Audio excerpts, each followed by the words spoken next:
The Celebrity Big Brother house has been turned upside down, all around and inside out in just a few days. We've got our first house guest evicted, a new HOH, massive fissures in basically every alliance, a very confused Lamar Odom. I mean, come on, we are playing Big Brother now. So let's break down episodes 3 and 4 of Celebrity Big Brother Season 3. I'm Anna Rumor, and this is Pop Culture Social Call.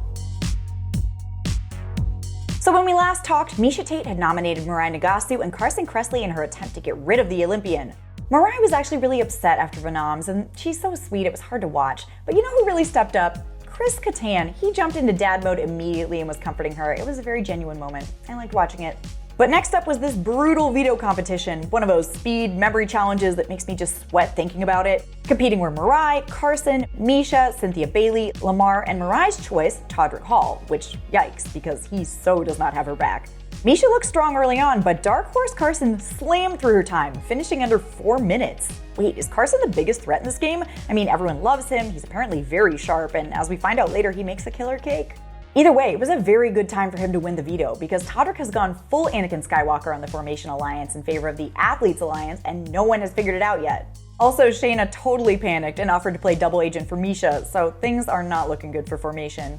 Now, Todrick wanted to throw Carson fully under the bus, but with Carson taking himself off the block, he was going to settle for throwing his closest ally Teddy up there in his place.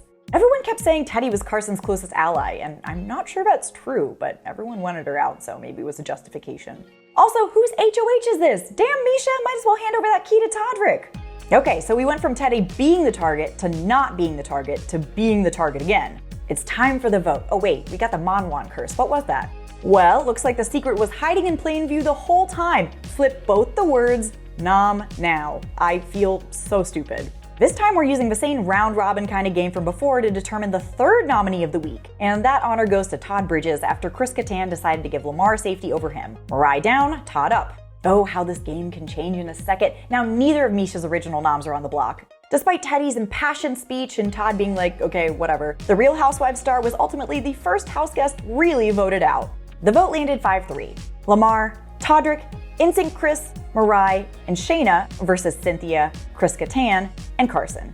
I have to say, despite everyone being kind of sad after the eviction ceremony, I was absolutely losing my mind at Lamar having absolutely no clue what was going on. Walking around being like, oh, we're supposed to walk them out? Why is everyone sad? I love him.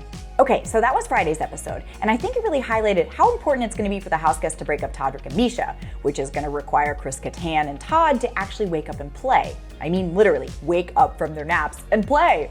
Either way, Carson's going to have to think of something fast, because at the start of Sunday's episode, he was target number 1 for Misha and Todrick. Modric, Tisha, Todd Cake? I don't know, I'm just brainstorming here.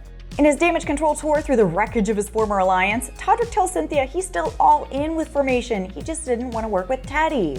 I do not think Cynthia believed him, but people have fallen for worse lies, so I don't know. Meanwhile, Shayna just tells Carson and Cynthia she voted for Teddy, saying they didn't have the number anyways and she didn't want to be on the wrong side of a house. Now, I'm not sure that was a smart move, Shayna, because they didn't even consider you as the person who betrayed them until you walked in with your giant "I betrayed you" banner. So, I don't know, you might have shot yourself in the foot there.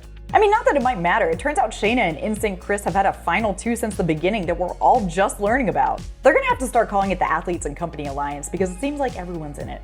With Misha's reign over, it's time to play for our next HOH, and we're letting the critics of Rotten Potatoes decide. Now, each house guest has 2 minutes to lock in scores at 3 potatoes, but if you don't lock one in, you get a 0. Well, if anyone's gonna win this HOH, it's gonna be Chris Kirkpatrick, who tatered his way to the place of power this week. I'm sorry for singing.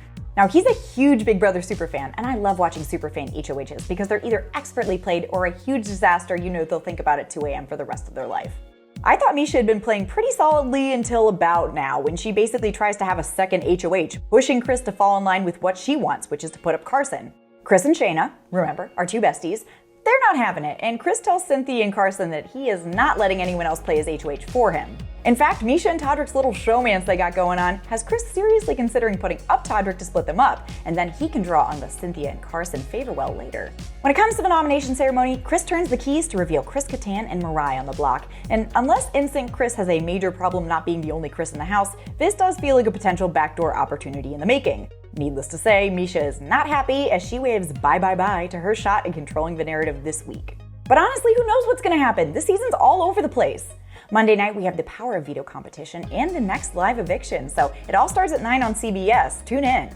Then hit subscribe on our channel. We're going to be recapping the rest of the season here, and head over to popculture.com for more of the latest in entertainment news. Until next time, I'm Anna Rumor, and this is Pop Culture Social Call.